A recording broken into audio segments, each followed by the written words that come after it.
Hi there guys, and welcome back to another vlog. If you're new here, my name is Suze Nethercutt. I'm a master's student in visual art, and you are seeing here a beautiful forest that I visited recently in Scotland called Altnacrica, where I had what I would call the most intense spiritual connection with nature that I have had in my life. And in this vlog, I'm going to show you the various ways that I have been exploring that experience through different art practices. So you can see here, I am just doing some pencil sketches, some value studies of the forest from some reference photos that I took while I was there. I always want to stop and be able to make art in nature when I'm traveling, but usually when I'm traveling, I'm with my family and I'm not able to carve out large chunks of time while everyone waits around for me to make art. So I'm often making art from photo references that I take, and I really try when I'm in a landscape to really drink in the feeling and the sensations so that I can travel back and remember what that felt like. I travel a lot with this pouch that you can see here that's got really basic art supplies for sketching and doing watercolor. And one of the practices that I have been engaging in a lot through my masters is making sketchbooks, like accordion sketchbooks and small sketches just on pieces of paper like you can see I have here. Of places in nature that I connect with. So just for this particular study, I was playing around with just a graphite sketch on some toned watercolor paper, and then wanting to just play around with some of the color with watercolor, just to give it a bit of a wash and explore that. So that was a really beautiful way for me to just sort of start dipping into this landscape. But I had so many different ideas that I really wanted to explore to unpack this experience that I had in nature of being amongst this beautiful forest that had Scotch pine in it. It had this beautiful oak trees. It was just gorgeous, and it was so moist. It was unbelievable to me. So coming from Australia, it's relatively dry compared to somewhere like Scotland. Forest in Scotland was just so damp and alive and moist, and the green was incredible, and I really wanted to capture that green, and spent a lot of time since coming back exploring which greens actually make me feel like the landscape made me feel.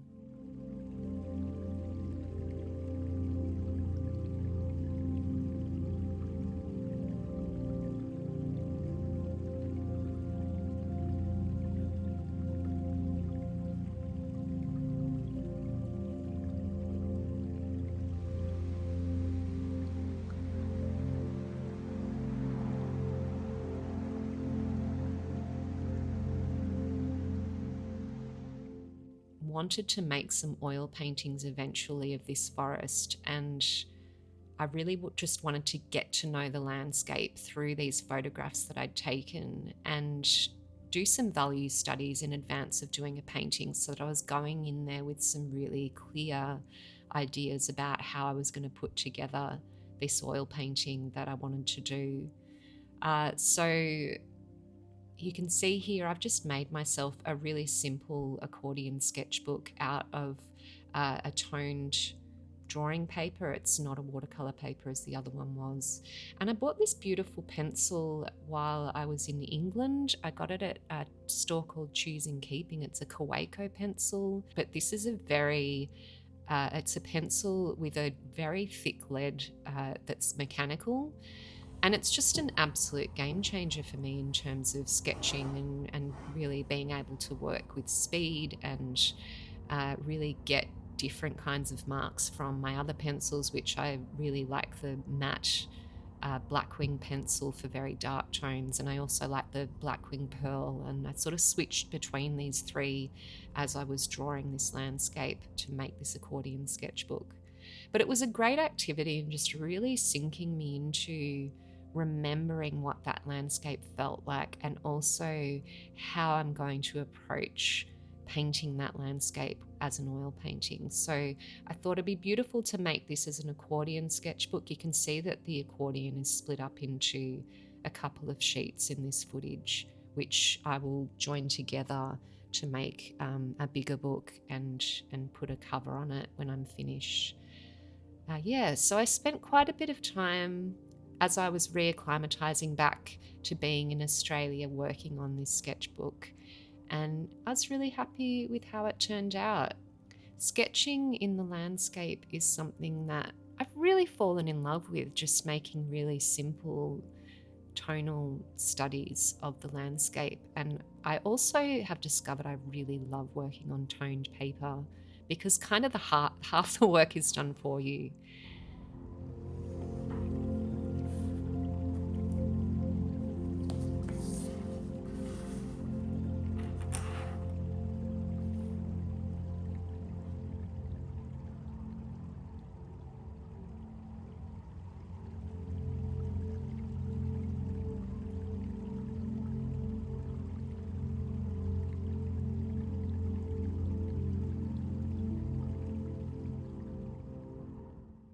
There was a particular tree that I connected with in a really intense way in this experience I had over in Scotland. And so I wanted to capture this tree in an ongoing project that I have going on inside my master's, where I'm creating linocut prints of different trees that I encounter.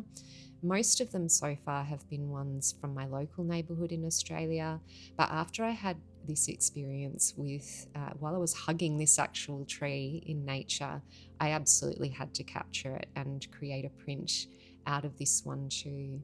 So linocut printing is something that's new to me. I have never done it before I started making these trees, so I'm very much in a learning process. So if you're a printer and you have any tips for me, please drop them in the comments, because I always welcome any kind of help that I can get with new mediums that I'm taking up. But yeah, this has been something that's been really nice thing to do when I have a few lazy hours, particularly at home in my home studio.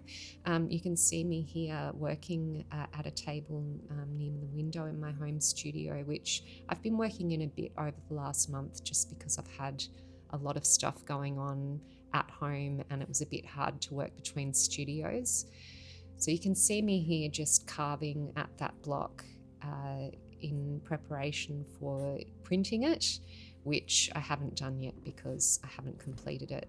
Most of the projects that you'll see today in this video are not going to be completed in this video. They're ongoing, but I wanted to really capture the moment of what it is like to be cycling around different mediums and working in a few different ways to really capture an experience. You can see here there are a few different trees that I have made linocut prints of, a couple of test prints there, and yeah, this ongoing one that I am working on. And I'm really excited to see how I'm going to apply these over a few different surfaces that I have ideas about.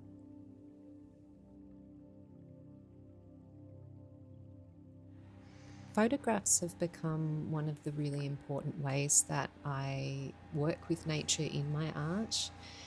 You can see here a projection of a photograph that I've edited in Photoshop to really bring out the sense of green that I was feeling in my bones, this really deep jewel green and blues edit that I gave this particular image that ended up being the basis of the oil painting that I mentioned earlier.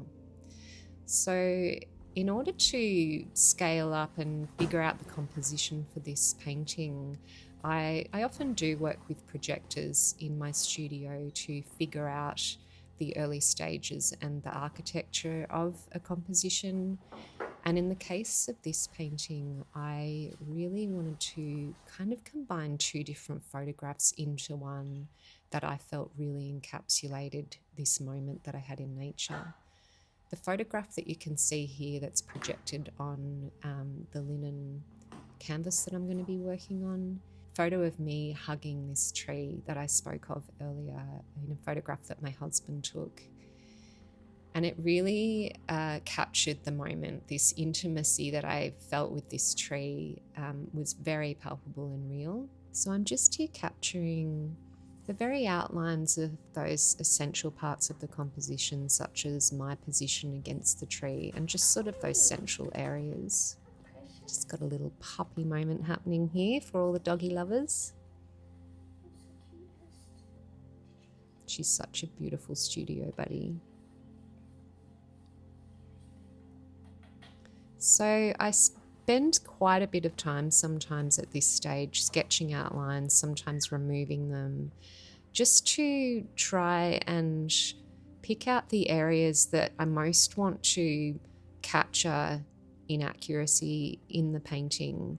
But I try not to get too detailed with it because I do want it to evolve to another stage where it becomes an independent painting that is not too connected with the photograph, which can be really challenging to do. And I'm not sure that I even do it successfully, but I do find it really helpful to work in this way.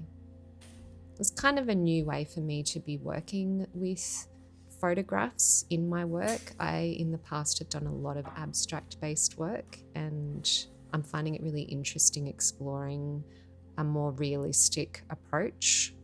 The other thing that I wanted to do with this painting was sort of meld two photographs into one in this composition that I wanted to create. So there were two separate photographs I was working with, one of me hugging the tree and another of a waterfall, which was actually what I was looking at while I was hugging the tree.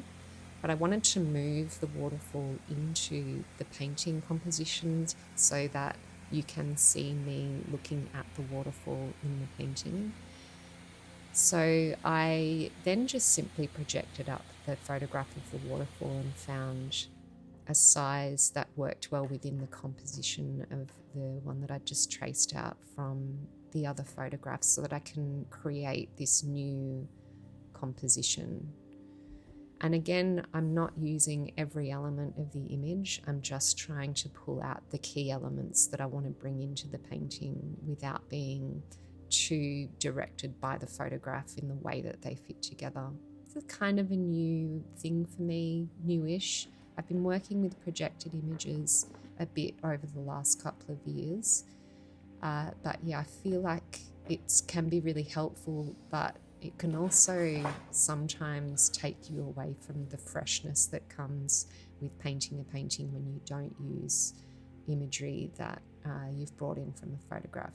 Anyway, it's just an unfolding approach that I wanted to share with you.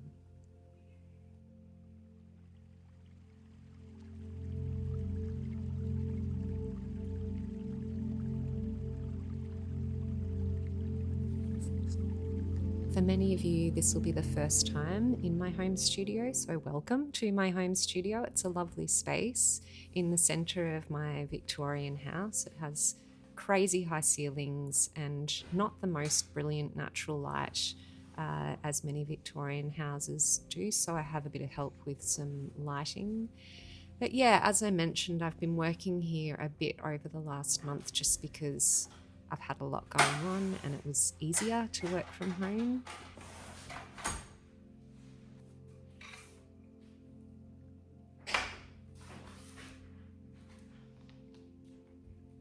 I'm actually doing this oil painting in a new range of water-soluble oil painting supplies, which are pretty new to me. In previous videos that I have posted, I have been working in traditional oils, but I seem to have developed a bit of an allergy to something, and I suspected it might have been the solvents in the paints. So I am giving water-based oil color a go, and so far I'm really enjoying it. But this is the first large painting that I've done in these supplies. So there's a few different new things going on here, which probably fits very well with the fact that the way that I am painting is quite new and different. I mean, this is all what doing a master's is all about for me, is exploring new directions in my art and my practice and trying things that I haven't tried before in my professional practice, which I've had for over a decade. So here I am, finally beginning this painting, with some light washy layers of water-soluble oils.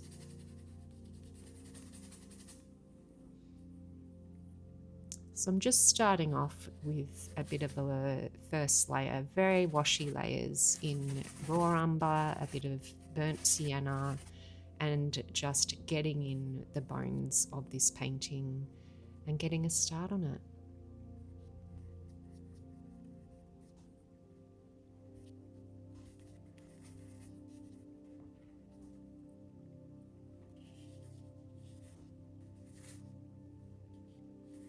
You can see how, even though I've traced sort of those basic lines into the painting, that I continue to work with the photograph as I'm painting to make sure that I'm not losing the freshness of my marks, that I'm not too guided by the lines that I've put in, that I've traced from the projection. There are a lot of different techniques that I'm trying out as I'm in the early stages of making art in this way. In the last landscape painting that I posted here, I did not use a projection. I created the sketch freehand. So, as I mentioned, I'm exploring different approaches to oil painting.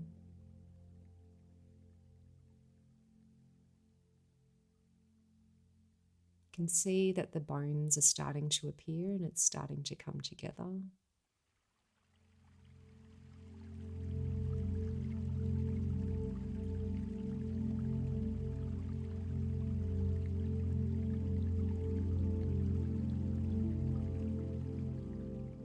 And I'm working with those really light, washy first layers that, if you've been here for a while, you know that I am trying to keep my paintings really light and building them up gradually as I go along in the painting, which is new for me. As predominantly an acrylic painter, I have in the past gone in very heavy and fast with acrylic paint, lots of texture, lots of impasto marks. So approaching it this way is, again, another newish thing that I've been exploring.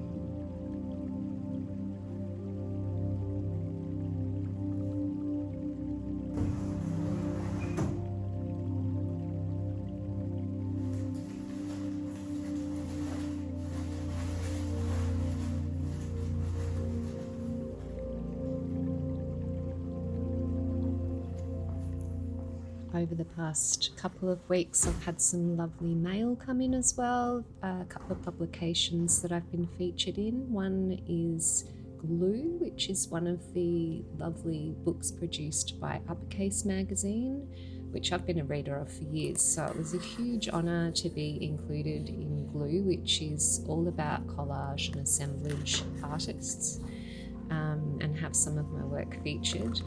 And it's interesting that some of the work that was featured actually relates to some of the ongoing projects I am doing inside my master's. And this came up again in a second magazine, In Her Studio, which recently had an article that I had written published in there as well. They invited me back to do a second one, which was a total honour.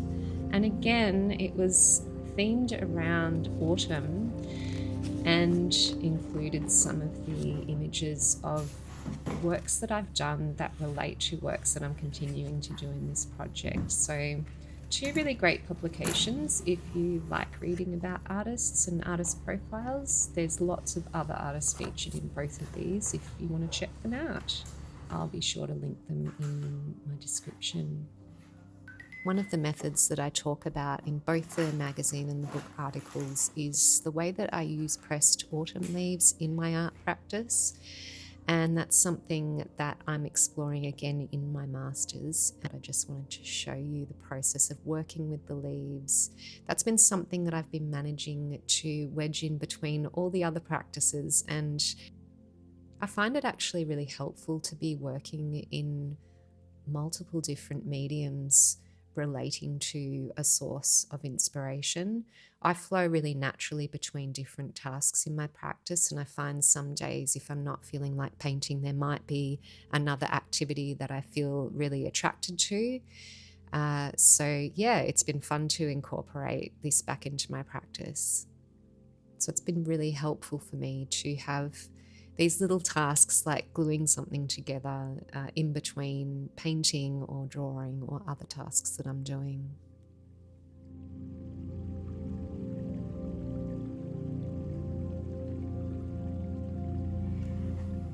I had an enormous liking for artists who were not known in America. And one was Picasso, for instance, one was Leger, Jean Renoir, and so on. I love having a podcast or a YouTube video or an audio book on in the background when I'm working, because I find it actually really helps me to not think about the painting process too much. I find the middle stage of a painting really, really difficult, especially when I'm painting more realistically.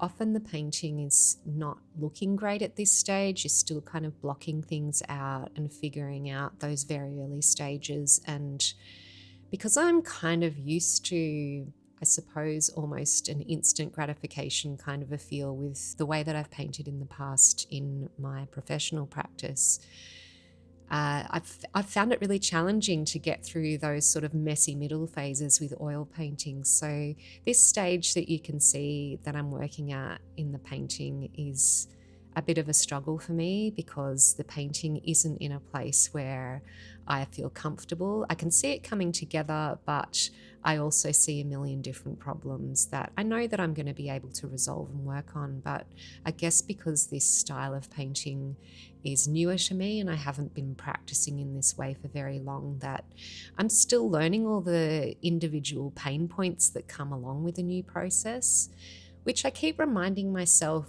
is a part of the process. Like when you're an artist, it's about how you negotiate feeling uncomfortable about the work that you're making, how you feel unsure of a process that you aren't as familiar with as you may be with other processes in your practice. But for me, this was actually why I wanted to do the masters. I really wanted to push myself into exploring new directions in my work, in allowing myself to make art that is really different from what I've made before, to explore what it is to make artwork that isn't as popular with the public as my previous work has been before. So there's so many sort of emotional edges in all the decisions that I've made throughout my masters to make work that's really different to what people know of me. So I'm kind of trying to be in that practice, I guess, this is more of a personal practice of being comfortable with being uncomfortable. And I think I'm getting there. I think I'm learning to find my groove with that. And I'm really glad that I've gifted myself this period of time in my life where I can just play quite freely and explore art from a different direction like I've never explored it before.